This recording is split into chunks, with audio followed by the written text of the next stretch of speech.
Hey friends, welcome to day 9 of the healing series. This is a 30-day series where I give you bite-sized pieces on how to heal your trauma that you can immediately implement into your life. Yesterday, I talked about stage 2 of your healing. So a lot of the pieces that I'm going to give you for the next few weeks will be about, or the next few days will be about really stage 2 of healing.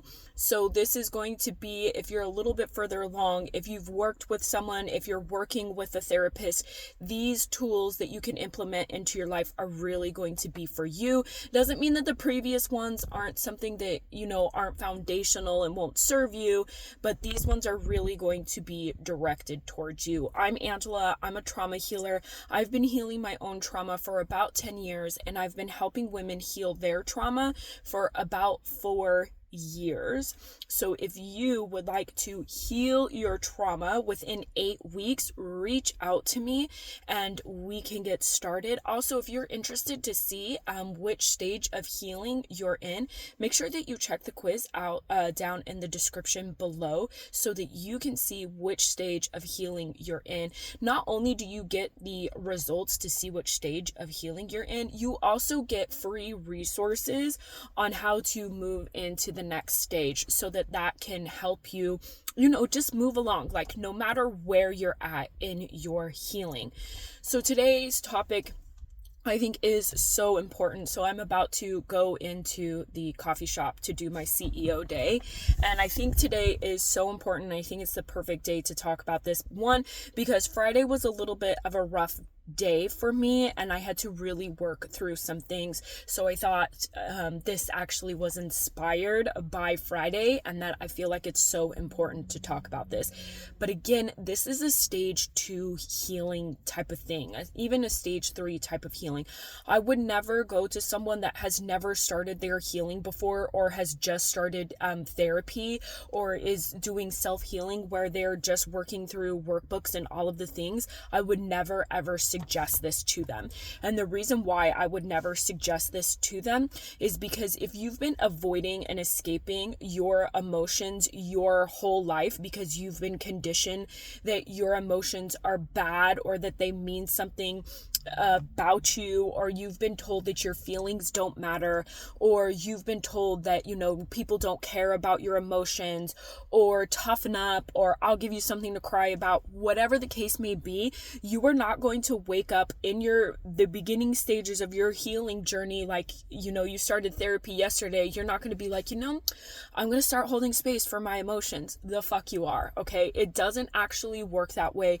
I know that so many coaches and gurus want you to believe that it's going to work that way, but it doesn't. There is a process to being able to hold space for your emotions and to be in that space where you can actually do that. Okay, I cannot stress that enough. There are so many women that come to me and they're like, well, I tried to hold space for my emotions, but it's just so tough. I can't do it. You know why you can't do it? Because number 1, it's a practice. Number 2, you're not there yet. And number 3, it's okay that you don't know how to hold space for your emotions. But I imagine that if you're roughly in the stage 2, stage 3 of healing, you have gone through some work. You've done some things. You're a little bit more comfortable with the uncomfortable emotions and all the stuff and the energy that gets dredged up while you're healing. The thing is that especially for stage 2 in the healing process is that you might do really good for a long time, but then there might be a trigger that sends you back, or there might be some emotions that send you back. And it's because you still have not practiced the art of holding space for your emotions fully and completely. And what happens is that you usually stay in this space, right? Because we've all been taught you have to hold hold space for your emotions. And what happens is that you usually stay there. So you just stay holding space for your emotions. And you're like, God, this is heavy. It's been days. It's been weeks. It's been months. Well, that's not actually working for you either. So I'm going to share with you what it is that you're meant to do. Okay. And this is a process, and this is a practice. Okay. This practice, it works. And I've been doing it for years and years and years. I've been showing my clients to do it for years and years and years. And I feel like it is such an important practice so that you can feel your emotions and get your booty back to whatever it is that you're doing, okay? So this is, sorry, I got an itch. That's appropriate. Okay. Anyway, so this is what you're going to do. Let's say that you feel this really heavy emotion. Let's say it's anger, okay? Because especially for women, we all know we're not supposed to be feeling anger, which is a bunch of BS anyway. So let's say that you feel angry, okay? You're going to take a time out wherever it is. If you have kids, go to the bathroom. This practice only takes 90 seconds. Lock the door, okay? If they're yelling and screaming, they'll be okay, okay? I know that because I've done this before. You're going to go to the bathroom. You're going to lock the door, and you're going to say, okay, I am feeling angry. And what you're going to do is you're going to allow it to expand all over your body. You are going to let the sensations go from the crown of your head all the way down into your heart, all the way to your arms, down into your stomach, down into your legs, down into your feet. And you're just going to keep saying, I'm feeling angry. And you're going to breathe into it and breathe into it and breathe into it. And just let that sensation be there. You're probably going to cry. It's probably going to feel super uncomfortable. You're probably going to hate this. And you're probably going to think that I'm not right about this. But within 90 seconds of you doing that, the emotions completely release and you can go back to whatever. What happens is that you're actually allowing these emotions to complete their cycle by fully and completely and deeply feeling these emotions rather than rejecting them or pretending that they don't exist or immediately running to social media when something happens that feels super duper uncomfortable or turning on music so that you can avoid these intense emotions.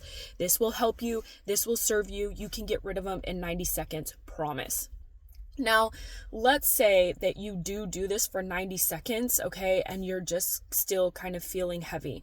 This is where the stage 2, this is where the challenge is at for the stage 2 of healing. If you feel lighter, okay, no matter what's going to happen, the emotion is going to lead a release, but you might still have a heaviness, you might still feel kind of weird.